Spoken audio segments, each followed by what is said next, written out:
Jaya Radha Madhava Kunja Bihari Gopi Jana Vallabha Girivardhari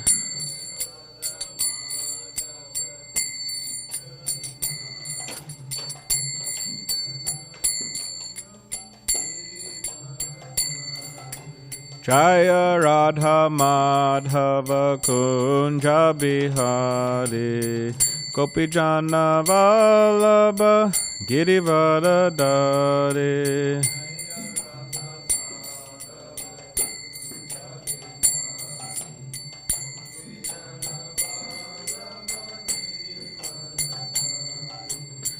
Yashoda Nandana Braja Jana Ranjana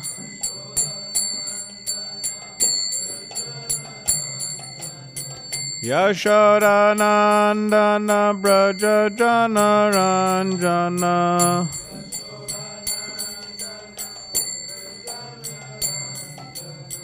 Yamuna Tiravana Chari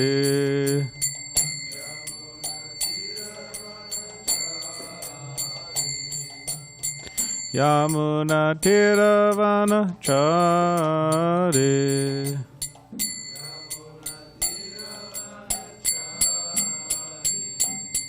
Jaya Radha Madhava Kunja Bihari Gopi Jana Vallabha Girivardhari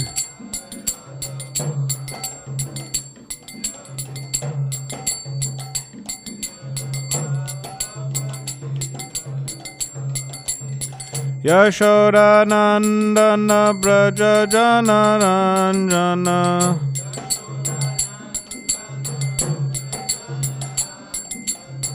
Yamuna Tiravana Chari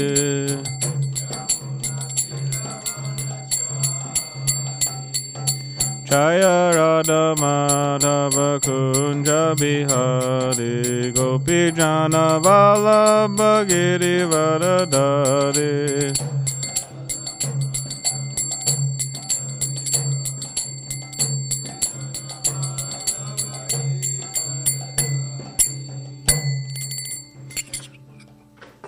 Jaya Vishnupad Paramahamsa Parivrajacharya Ashto Tadashata Shri Srimad His Divine Grace A.C. Bhaktivedanta Swami Srila Prabhupada Ki Jai Jaya Vishnupad Paramahamsa Parivrajacharya Ashto Tadashata Shri Srimad His Divine Grace Srila Bhakti Siddhanta Saraswati Thakur Prabhupada Ki Jai Ananta Koti Vaishnava Vrinda Ki Jai Namacharya Srila Haridas Thakur Ki Jai Prem Sikaho Shri Krishna Chaitanya Prabhu Nityananda Shri Advaita Gadadhar Shivasari Gaura Bhakta Vinda Ki Jai Shri Shri Radha Krishna Gopa Gopinath Shama Kund Radha Kund Giri Govardhan Ki Jai Vrindavan Dham Ki Jai Navadvip Dham Ki Jai Ganga Yamuna Mai Ki Jai Tulsi Maharani Ki Jai Bhakti Devi Ki Jai Samaveta Bhakta Vrinda Ki Jai All glories to the assembled devotees.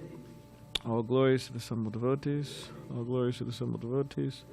All glories to Shri Guru and Shri Gauranga. Hare Krishna.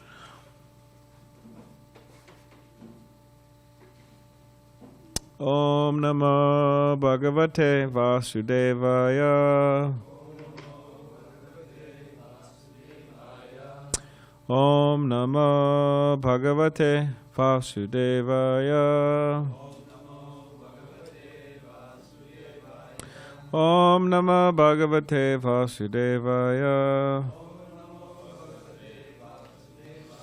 So this morning we are reading from the Srimad Bhagavatam, Canto 5, entitled The Creative Impetus, Chapter 5, Lord Rsabhadeva's Teachings. And we're on text 25. Total there is 35, so 35 verses in this chapter. Yes.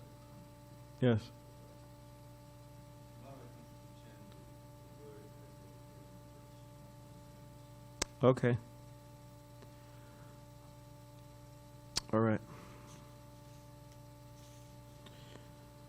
So when we get to this PY, what do you do there? So the PY becomes uppy. All right. Mato api anantat parataha parasmat swarga pavargadi patir na kinchit esham kim yu syad itarena tesham akinchananam Mai Bhakti Bhajam Mato Yanantat Parata Parasmat Swarga Pavarga Dipatirna Kinchit Yesham Kim Yusad Itarena Tesham Akinchananam Mai Bhakti Bhajam Matopyanantat Parata Parasmat Swarga Pavarga Dipatirna Kinchit Yesham Kim Yusyad Itarena Tesham Akinchananam Mai Bhakti Bhajam Matopyantat Parata Parasmat Swarga Pavarga Dipatirna Kinchit Yesham Kim Usyad Itarena Tesham Akinchananam Mai Bhakti Bhajam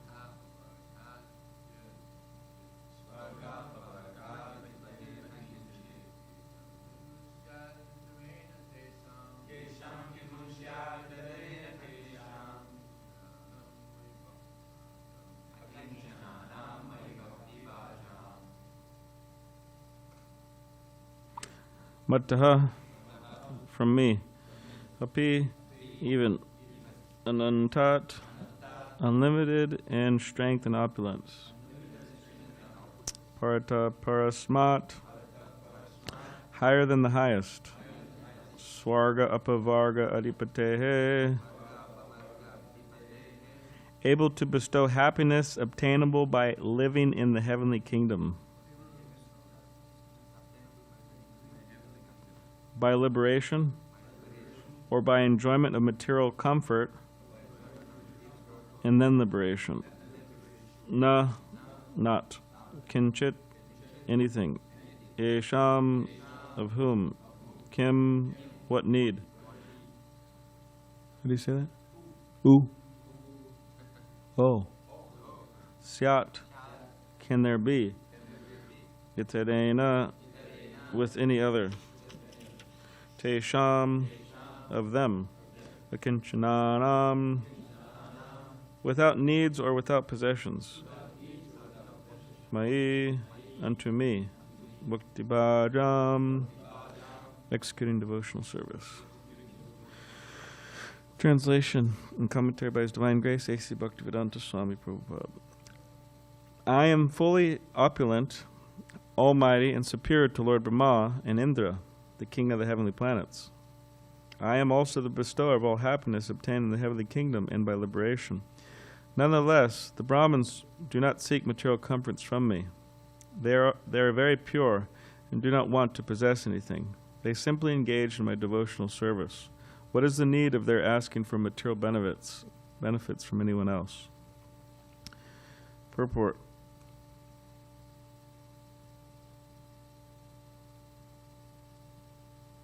The perfect Brahminical qualification is stated herein. Akinchananam mayi bhakti bhajam. The Brahmins are always engaged in the devotional service of the Lord. Consequently, they have no material wants, nor do they possess material things. In Chaitanya Charitamrita, Madhya Lila, chapter 11, text 8, Chaitanya Mahaprabhu explains the position of pure Vaishnavas who are anxious to return home, back to Godhead. Niskinchanasya bhagavad bhajan mukasya. Those who actually want to return back to Godhead are niskinchana. That is, they have no desire for material comfort. Sri Chaitanya Mahaprabhu advises, Sandarshanam Vishinam Atayoshitam Cha Ha Hanta Hanta Vishabhakshanatopyasadu. Material opulence and sense gratification through the association of women are more dangerous than poison. Brahmins who are pure Vaishnavas always engage in the Lord's service and are devoid of any desire for material gain. The Brahmins do not worship demigods like Brahma, like Lord Brahma, Indra, or Lord Shiva for any material comfort. They do not even ask the Supreme Lord for material profit. Therefore, it is concluded that the Brahmins are the supreme living entities of this world. Sri Kapiladeva also confirms this in Srimad Bhagavatam, Canto 3, Chapter 29, Text 33. Tasman mayarpita shesha kriyartatma nirantaraha mayarpita mana pumso mayi sanyasta karmanaha napashyami parambutam akrtu samadarshanat.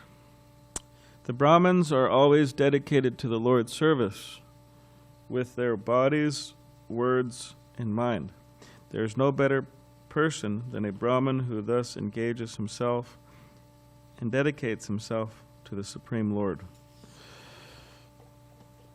Om Gyanadivarandasya Gananjana Shalakaya Chakshul and Meditamena Tasmai Shri Gurave Namaha Kam Karitavachalam Pangam Langai Tekidim Yakipadamaham Vande Shri Gurun Didsaranam Vancha Kapadurubishya Kripa Sindhu Bevacha Patitanam Pavani Byo Vaishnave Byo Namo Namaha Jai Shri Krishna Chaitanya Prabhu Nityananda Shri Advaita Gadadhar Shivasati Gauda Bhaktivinoda Hare Krishna Krishna Krishna Hare Hare Hare Rama Rama Rama Hare Hare.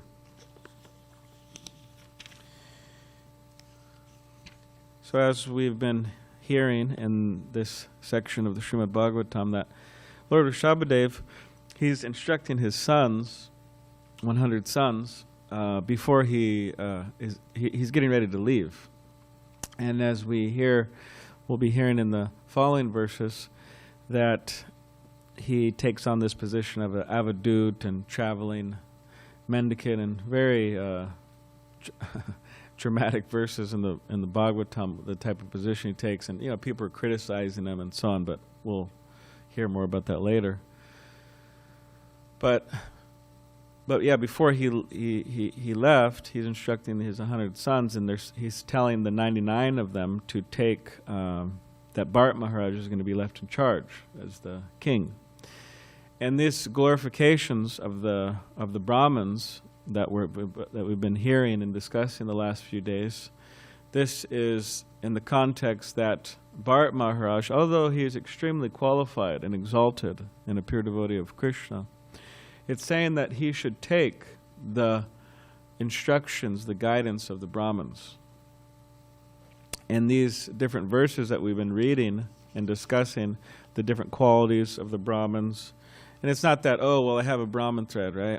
In the 11th canto of the Bhagavatam, this describes the different predictions of Kali Yuga. And anyways, there's so many predictions, right? Much of it's talking about the degradation of people, but one of the things they brought up, we won't get into all that, but one of the things they brought up is that a man will think that, just by having a Brahmin thread, that he's a Brahmin, right? without having the necessary qualities. In other words, there has to be qualities there. So, in some of the qualities, right, Vijay Prabhu was commenting on yesterday in the particular verse, sense control, truthfulness, so on, mind control. And in the previous verses, there's so much glorification of the Brahmins. So, and this is also, this particular verse today is also glorification of the Brahminical qualifications. And again, it's Rsabhadeva is bringing this up because he's saying that, okay, Bharat Maharaj, you have to take shelter. You have to take instructions. You have to take guidance from the Brahmins. And this is why you should, because these are their qualities. You should take shelter. So then, in the particular, in this purport, Srila Prabhupada wrote, he quotes a verse from the Madhya Lila, and where Chaitanya Mahaprabhu explains the position of pure Vaishnavas who are anxious to return home back to Godhead. He quotes this verse, and the verse is Niskinchanasya Bhagavan Bhajanon Mukasya. And the verse is in the context of, in the Chaitanya Charitamrita, Chaitanya Mahaprabhu states this verse. It's in context of Sarvabhauma Bhattacharya, a great devotee of Chaitanya Mahaprabhu. He is speaking with Chaitanya Mahaprabhu, and he is trying to get Chaitanya Mahaprabhu to meet with the king, King Prataparudra, who is a great devotee actually. He's a great devotee. But Chaitanya Mahaprabhu, he didn't want to meet with him because he was a king. And generally the idea behind that is, pound, like Prabhupada would say, pounds, shilling, and pence men means into, money and sense gratification, and it says here, women. So he didn't want to meet with him because he was a sannyasi. He had no business meeting with him. So Sarvabhauma Bhattacharya, although he is a great friend of Lord Chaitanya, a great devotee, Prabhupada describes him as a friend and a devotee, he didn't want to, although he was trying to plead with Chaitanya Mahaprabhu, please meet him, Chaitanya Mahaprabhu said, no, I'm not going to meet him. And then Ramananda Roy, another great devotee of Chaitanya Mahaprabhu, also started to glorify King Prataparudra as being a great, he's not an ordinary king, he's a devotee. And Prabhupada says that Chaitanya Mahaprabhu, after hearing Ramananda Roy, he became a little soft. He considered a little more, but still he didn't fully agree. So, then the Chaitanya Charitamrita describes, or Krishnadas Kaviraj Goswami describes how the devotees from Bengal, every year, they would come to Jagannath Puri to have the Rath Yatra with Chaitanya Mahaprabhu. So when the devotees arrive there, King Prataparudra, he's a king, so he has a lot of facility, right? So he arranged all the residential quarters, all the prasad for all the devotees. He was serving them. So then eventually the Rath Yatra starts, which is an amazing description in the Chaitanya Charitamrita. But the Rath Yatra starts, and then it says that King Prataparudra, he's there in the procession, and he has a broom with a golden handle, and he's sweeping in front of Lord Jagannath's cart. It says that Chaitanya Mahaprabhu saw this and he became very happy. And it says that because of this menial service, he got the mercy of Chaitanya Mahaprabhu. So, as the Rath Yatra cart is going, they take a little break apparently. And Chaitanya Mahaprabhu, he's resting in a garden. So I'll just read a few verses from that section. This is Chaitanya Charitamrita Madhya Lila, chapter 14, performance of the Vrindavan pastimes. And we're on text 4. While Sri Chaitanya Mahaprabhu was resting in ecstatic love, Maharaj Prataparudra entered the garden. So this idea that Maharaj should enter the garden, this was the devotees' idea. They said you could go there, and all of this is happening because of his menial service to Lord Jagannath and the devotees. Following Sarvabhauma Bhattacharya's instructions, the king had given up his royal dress.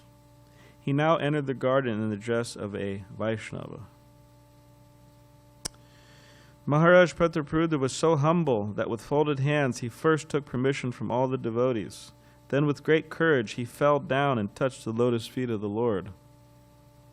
As Sri Chaitanya Mahaprabhu lay on the raised platform with his eyes closed in ecstatic love and emotion, the king very expertly began to massage his legs. The king began... It's a good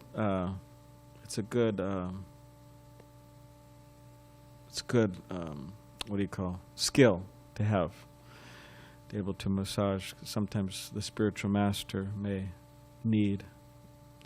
It's like Srila Prabhupada would get a massage every day, right? Get a massage every day. So, of course, we shouldn't spend our time. Hey, Prabhu, it's time to go on the books. Oh no, I'm busy. I'm learning the science of massage. Back off. So you have to balance it. But I have to read this 500-page book on massage therapy. I can't read the Bhagavatam. Sorry. As Sri Chaitanya Mahaprabhu lay on the raised platform with his eyes closed in ecstatic love and emotion, the king very expertly began to massage his legs. The king began to recite verses about the Rasa Leela from Srimad Bhagavatam. He recited the chapter beginning with the words, Jayati te dikam. When Sri Chaitanya Mahaprabhu heard these verses, he was pleased beyond limits, and he said again and again, Go on reciting, go on reciting. As soon as the king recited the verse beginning with the words, Tava katam ritam, the Lord arose in ecstatic love and embraced him. So Chaitanya Mahaprabhu was laying, then he got up and embraced King Prataparudra. Upon hearing the verse recited by the king, Sri Chaitanya Mahaprabhu said, You have given me invaluable gems, but I have nothing to give you in return. Therefore I am simply embracing you. After saying this, Sri Chaitanya Mahaprabhu began to recite the same verse again and again. Both the king and Sri Chaitanya Mahaprabhu were trembling, and tears were flowing from their eyes. This is the verse that they were reciting. Tava katam ritam tapta jivanam kavabiditam kalmashapaham shavana mangalam srimad atatam bhuvi granantidye buridajanaha. This is from the Bhagavatam 10th canto, 31st chapter, text 9. My Lord, the nectar of your words and the descriptions of your activities are the life and soul of those who are always aggrieved in this material world. These narrations are transmitted by exalted personalities, and they eradicate all sinful reactions. Whoever hears these narrations attains all good fortune. These narrations are broadcast all over the world and are filled with spiritual power. Those who spread the message of Godhead are certainly the most magnificent welfare workers. Text 14. After reciting this verse, Sri Chaitanya Mahaprabhu immediately embraced the king and cried, You are the most magnificent. You are the most magnificent. At this moment, Sri Chaitanya Mahaprabhu did not know who the king was. Sri Chaitanya Mahaprabhu's mercy was aroused because of the king's previous service. Therefore, without even asking who he was, the Lord immediately bestowed his mercy upon him. How powerful is the mercy of Sri Chaitanya Mahaprabhu! Without even inquiring about the king, the Lord made everything successful. Purport.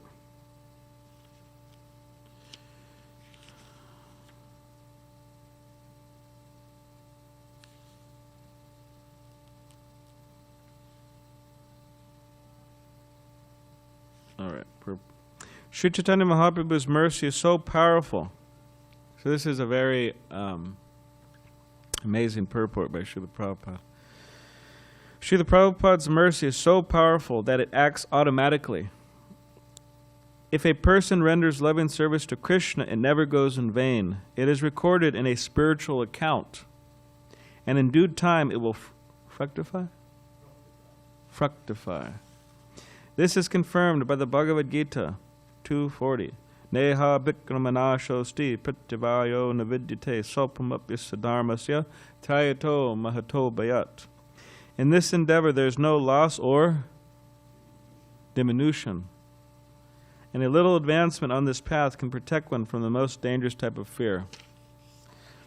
Sri Chaitanya Mahaprabhu has particularly bestowed upon all fallen souls in this age the most potent method of devotional service, Sankirtan, the congregational chanting of the Lord's holy name.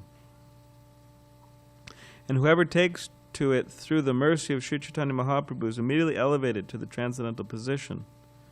As Srimad Bhagavatam 11.532 recommends, Yagya Sankirtana Prayarya Jantihi Sumedasaha. A student of Krishna consciousness must receive Sri Chaitanya Mahaprabhu's mercy. So it's not like, oh yeah, if I feel like it or something, but it's saying like it's optional or something, but must receive Sri Chaitanya Mahaprabhu's mercy. Then his devotional service will quickly succeed. This was the case with King Prataparudra. One has to be noticed by Sri Chaitanya Mahaprabhu, and a little service with sincere efforts will convince the Lord that one is a proper candidate for returning home back to Godhead. At first, Maharaj Prataparudra did not have a chance to meet Sri Chaitanya Mahaprabhu, but when the Lord saw that the king was serving Lord Jagannath as a menial sweeper, the Lord's mercy upon the king became a solid fact. When Maharaj Prataparudra, in the dress of a Vaishnav, was serving the Lord did not even inquire who he was. Rather, he had compassion upon him and embraced him. Krishnadas Kaviraj Goswami wants to point out that nothing could compare to the Lord's mercy toward Maharaj Prataparudra. Therefore, he uses the word deka, just see. And Chaitanyara Kripa Mahabala. How powerful is the mercy of Sri Chaitanya Mahaprabhu? This is also confirmed by Sri Prabodhananda Saraswati Yat Karunya Kataksha Vaibhavavatam, Chaitanya Chandramrita 5. Even a little of Sri Chaitanya Mahaprabhu's mercy serves as a great asset for spiritual advancement. Therefore, the Krishna consciousness movement must be spread through the mercy of Sri Chaitanya Mahaprabhu. How will we spread the Hare Krishna movement? How will we spread the Sankirtan movement? Well, Srila Prabhupada makes a point here. It will be spread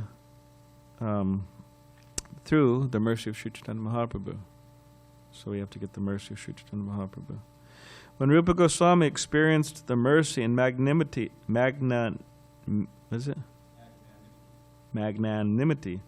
something like that, of Sri Chaitanya Mahaprabhu, he said, Namo Mahavadanyaya Krishna Prema Pradayate Krishnaya Krishna Chaitanya Namne Gauratashe Namaha.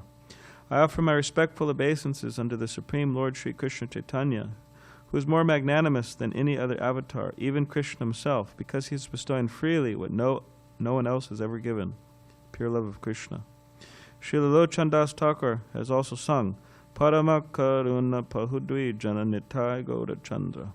The two brothers, Nitai and Gaur, are so kind that no one can compare to them. Similarly, Narottam Das Thakur has sung, Vrajendana Nandana Ye Shachi Sutta Holo Se Balaram Holo Nitai Dina Hina Yati Chila Harinama Udarilo Tara Sakshi Jagai Madai. Just to deliver all the sinful persons of this age by propagating the chanting of the holy name, Lord Krishna and Lord Balaram have invented as Sri Chaitanya Mahaprabhu and Nityananda Prabhu. Jaga and Madai are evidence of their success. So this is the last part of the purport. Sri Chaitanya Mahaprabhu's special mission is the deliverance of all fallen souls in Kali Yuga. Devotees of Krishna must persistently seek the favor and mercy of Sri Chaitanya Mahaprabhu to become fit to return home back to Godhead. So this idea of persistently seeking the favor and mercy of Sri Chaitanya Mahaprabhu.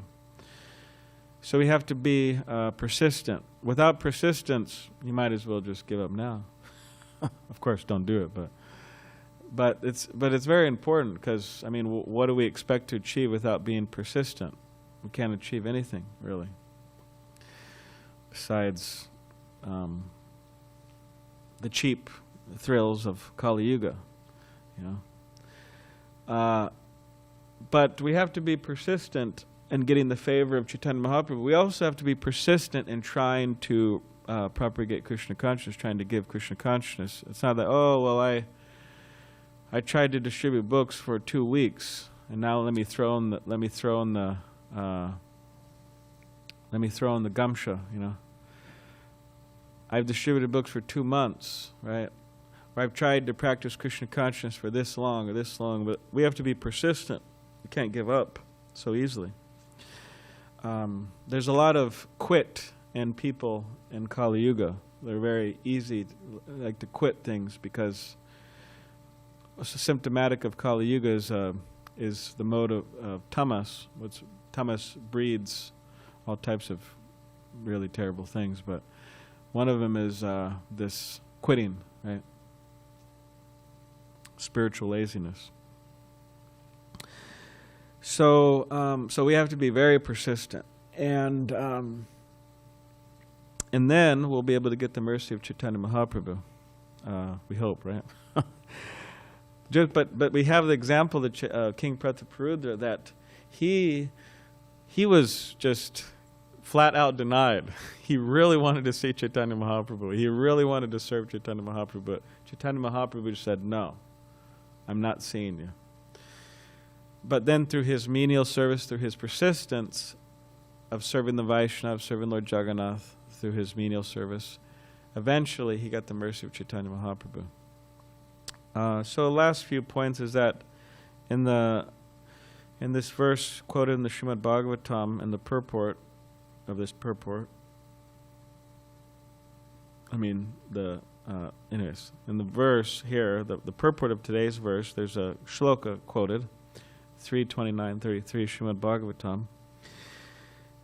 And there's some words in that particular, like samadarshana. So Srila Prabhupada explains that samadarshana means that a devotee has no separate interest. So we should have no separate interest, means material interest.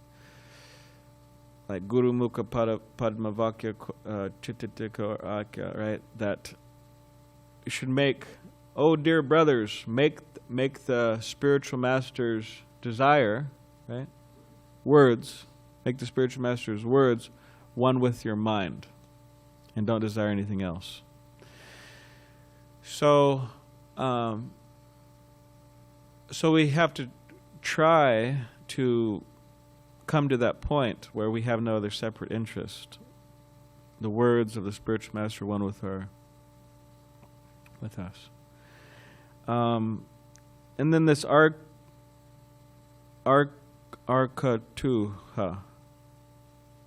The devotee has no sense of proprietorship, just like a kinchana. They don't feel that they own anything. They don't claim proprietorship. And they also work for Krishna. They work for Krishna. Just like on the battlefield of Kurukshetra, when Krishna was there, right, as a charioteer, and Arjuna was there being driven around by Krishna. Srila Prabhupada one time commented on Arjuna's performance or fighting, or particular on what Krishna said to Arjuna, or what Krishna didn't say to Arjuna. So Srila Prabhupada commented one time that Krishna didn't tell Arjuna that, oh, you sit on the chariot and smoke ganja, and then I'll fight the war for you. Prabhupada said Krishna didn't tell Arjuna that. So in other words, he didn't tell him, oh, you just sit back and, I'll fight the war. But he said, no, you fight, and I'll help. I'll be there, guiding you, helping you. So this idea of working for Krishna, that it's important as well. And then another word brought up in this particular verse Srila Prabhupada mentions is that the devotee,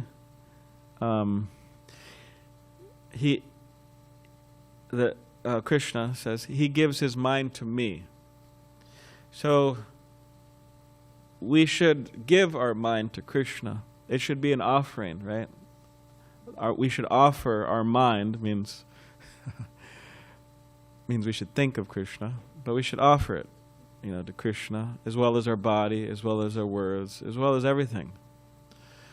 So in other words, our life should be a offering to Krishna, to the spiritual master, to the Vaishnavas, and that's what's being mentioned in this particular verse. It's yajna. And some people say, oh, yajna, no, sacrifice, I don't want to do that. But everybody's already doing that anyways, right? Just like in the work world, people are working 9 hours a day, 8 hours a day, 9 hours, 12 hours a day for their family, for to keep a roof over their head, to put food in their mouth and their family's mouths, for their clothes, for their possessions, right? They're working hard. It's a sacrifice. And whatever, just looking all over the world, everybody's sacrificing. Of course, there's some people who are trying to get out of it, but for the most part, we have to sacrifice. It's just built. It's just built into the human experience. We have to do it. So why not sacrifice for something like Srila Prabhupada mentions in that purport of the Chaitanya Charitamrita? It's the best welfare work, right? Spreading Krishna consciousness through book distribution, through Harinam, through this way, through that way, through different ways. It's the best welfare work. So why not sacrifice for that? So we should see that it's an offering. We should try to make an offering to Krishna, and take responsibility. I mean, again, there's services. There's many services at the temple, many services for spreading Krishna consciousness, many services that we could do.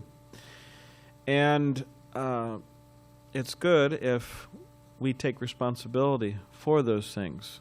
Not as, oh, well, he's doing it, or she's doing it, or I don't have to do it, and I'll just, I won't take any responsibility. But we should take responsibilities to help maintain things and expand, right? And this is, it's important because Srila Prabhupada took responsibilities. And the last time I checked, we're claiming to be followers of Srila Prabhupada, so we should also take responsibility. And this will be very beneficial for us, and it'll be very beneficial for everyone, actually. So in other words, we shouldn't see it as problems. Like Bhakti Swarup Damodar Goswami, he told Srila Prabhupada one time, Srila Prabhupada, I'm working with the BI, Bhaktivedanta Institute. And he said, there's so many problems with it. Dealing with this, that, so many different things. And I have a hard time. But he said, you're dealing with the whole Hare Krishna movement. And Ravindra Swarup, on a side note, Ravindra Swarup Prabhu, somehow or other, he got a hold of some letters that Srila Prabhupada would get to his disciples, from his disciples. Because a lot of times we just read the letters that Srila Prabhupada wrote, but we don't see who wrote the letters to Srila Prabhupada and what the problems were. So Ravindra Swarup Prabhu said he was just shocked on how many letters Srila Prabhupada was getting. There was just so many problems, this problem, that problem, and just someone just emptied the bank account and sold the temple, Srila Prabhupada, and he took off, or somebody just whatever, so many things, problems. So. Anyways, Swarup Damodar Goswami, he was saying, Prabhupada, you're done with the whole ISKCON, and how do you deal with that? How do you deal with all these problems? And Prabhupada said, problems? He said, I don't see any problems. I just see service to my spiritual master. So, we try to see like that. All right. Does anybody have any questions? Hare Krishna? Yes, you could ask. Yes, Balaram Prabhu, thank you very much. The quote from the translation is, quote, they simply engage in my devotional service. What is the need of their asking for material benefits from anyone else, end quote. And Prabhu, I went online, and there's an online quote which begins as following, quote, "O sage, whose wealth is austerity," end quote. So my question is, if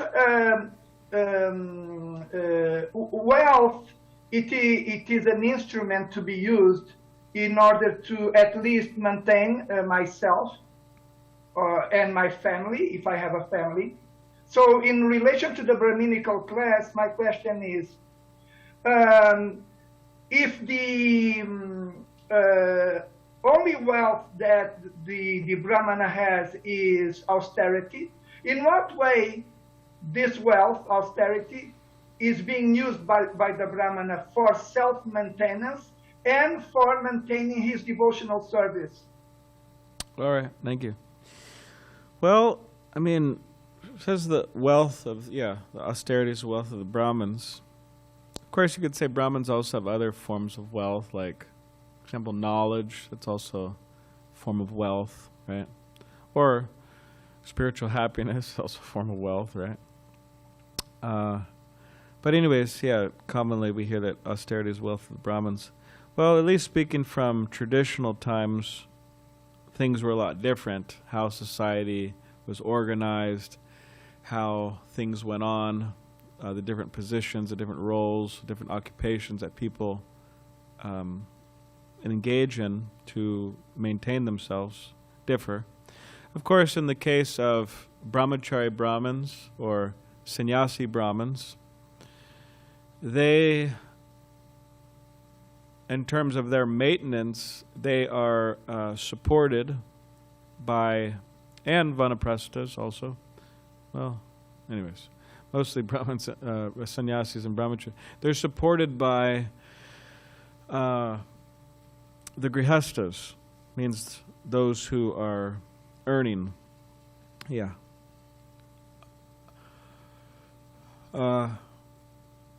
But in the case of householder Brahmins, how are they supported? Because they say, oh, the wealth of the Brahmins is austerity. Okay, well, how are they supported? How are they supposed to, how is their austerity going to, pay for their different things they need? So the idea is that, at least traditionally speaking, that as Srivida Prabhu mentioned the other day, that householder Brahmins, they would take on certain occupations. And from those occupations, they would accept donations from the different people they were helping. For example, Brahmins would take on the profession of astrology, or become an astrologer, or also, what else was it? Teachers, astrologers, Ayurveda. So these were the different professions of Brahmins, are performing this yagya, that yagya, different sacrifices for people. I mean, like Dharmaseta Prabhu, he flies all over the country doing weddings, practically all year long. And, people, they pay donations or whatever for that.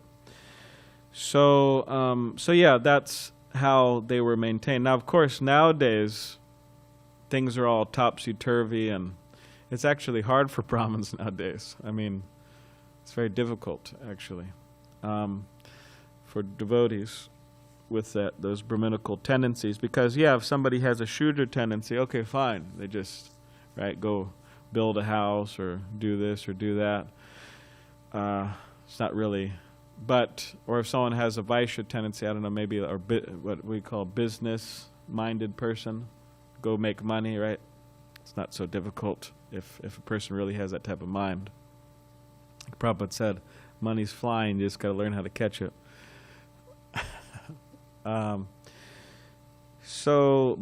Brahmins nowadays, it is a bit of a challenge because we haven't completely reached, you could say, the optimum level of success and what Srila Prabhupada wanted us to, and that is to have a full-on society which is a whole discussion itself. So yeah, sometimes Brahmins find themselves in a profession where even, for example, even teaching, someone say, oh, well, I have rabbinical tendencies. I like to teach. All right, so let me go to college, right? This is so many years. And then I'll teach, right? But even teaching in a college, in a university, for example, okay, you're gratifying your desire, your psychophysical nature to teach. But what are you teaching? You're teaching according to, practically speaking, what the school demands you to teach. The particular subjects that they demand you. Even if you go into the religious world, right? You could speak largely and try to give the real understanding, and to some degree, yeah, in many ways it's good devotees enter those realms and do that. But to get too preachy or to get too direct or to get too, you're telling us a little bit too much of the truth. That could be problematic, actually. They could, shut you down. Hey, you're getting too much. This is supposed to be academic. This is not supposed to be you trying to convert people. So, whereas a Brahmin, they teach not just academically, but they want to teach to transform people's lives. That's the difference. Now, of course, you could say, well, teaching academically, maybe people get the right idea and maybe it will transform their life to a degree. Or maybe you could use it as a form of some type of preaching, right? But still, when it really comes down to it, a Brahmin wants to just speak the truth and try to transform people. That's so. Anyways, it's kind of a long, drawn out, so I hope that kind of commented at least on some of the aspects. Yes, very helpful. Thank you very much. Okay, thank you. Yes, Damodar Kumar, Prabhu. Just wanted to share. So, one of the last points that you were making was that if, in essence, you were saying that if you want to make spiritual advancement, then we should take on responsibilities. And last time we were in Long Beach, just a few days ago, every time I see David Darshan Prabhu, he always has something meaningful to say. Oh, good. And for some reason, he was speaking and he was showing me a pastime of Prabhupada where a devotee, one of his disciples, was asking, please give me your mercy, Prabhupada. And for whatever reason, Prabhupada was feeling particularly quite short that day. And then he said to his disciple, hey, if you want my mercy, then take on some of my headache. Yes. And I think that's so pertinent because we're part of a society. It just made me contemplate how that's voluntary. And we're always needing people to rise and become leaders, but also because it's a voluntary movement. It's not like we're a corporation. We can just, if we're low on people, we can just hire, a bunch of qualified people. We need the people who are here to be cultivated, to rise, to be qualified, so that the society can carry on, because it is essentially a society that is successional. They're carrying the torch, the Prabhupada disciples, and then we will, and then for generations and so on. But it's almost not something that we should be feeling like we're willing to do, but also a necessity. Yeah. To take responsibility. Yeah. Yeah, thank you. Yeah, Prabhupada in this particular case, he went like this. He was in Juhu, actually. And then some man came up to him and said, oh, give me your mercy, Prabhupada. And then Prabhupada was, like he was saying, really short that day and kind of really grave and serious. And Prabhupada went like this. He tapped on his head. And he said, he was kind of quiet, just looking at the man. And the devotees were feeling that everybody was like, it was kind of like a very intense kind of, I don't want to say awkward silence, but it was intense. And then Prabhupada said, I have so many headaches. I'm managing this whole society. He said, if you want my mercy, then you should take some of my headaches. So, Yeah, that's a good point. But yeah, like you said, successional, and people need to rise up, and it's tough because it's a voluntary movement. I mean, people could join voluntarily, but they could also leave voluntarily. Like, I'm done with this, So it's tough. But yes, yeah, Trivita Prabhu. But yeah, it's important. This verse that was quoted in the purport or referred to, Nishkinchanasa Bhagavad Buddhanonmakasya. So I remember, a lot of these verses I kind of remember when I first encountered them. And this is one of the ones a lot of devotees memorized. And what I'm getting at here, well, I'll just read the translation here. Greatly lamenting, the Lord informed Sarvabhauma Bhattacharya, Lord Chaitanya, alas, for a person who is seriously desiring to cross the material ocean and engage in the transcendental loving service of the Lord without material motives, seeing a materialist engage in sense gratification or seeing a woman who is similarly interested is more abominable than drinking poison willingly. Now, I remember when I first read that translation, I said, well, that's pretty tough. I was living in LA at the time, and no matter where you live in the modern society, you're going to see people like that. You're going to see women like that. Yeah. Well, how are you going to avoid it, So it's kind of pretty steep qualification here. I don't know if we can do it. But my point is you have to you have to get into the word by words. A lot of time there are things there. If you're puzzled about the translation, read the word by words anyway. But so what he says here, the word is sandarshanam, to see. The whole thing is seeing. Seeing, parentheses, for some material purpose. Yeah. Because you go out, distribute books, you see people like that all the time, isn't it? I mean, obviously. So it's not just seeing, it's how you're seeing and why you're seeing. And that's why Chota Haridas got into trouble. Yeah. I mean, sannyasi is going to see, but he saw with some, Lord Chaitanya knew, he saw with some lusty desire, and that was his, fall down. So it's important, especially if you're puzzled by something, in the purport, or to read the word by word meanings, which Prabhupada gave sometimes such important instruction. Yeah, and in the pastime of Jamil, it's like the Jamil saw this Shudra and Shudrani local embracing, right, women and men, woman and a man. And Srila Prabhupada makes the point in those purports. He says in the Western countries this is a common occurrence. It seemed like back then it was rare, or rarer for sure, because it was a different time, right? Different age, different time.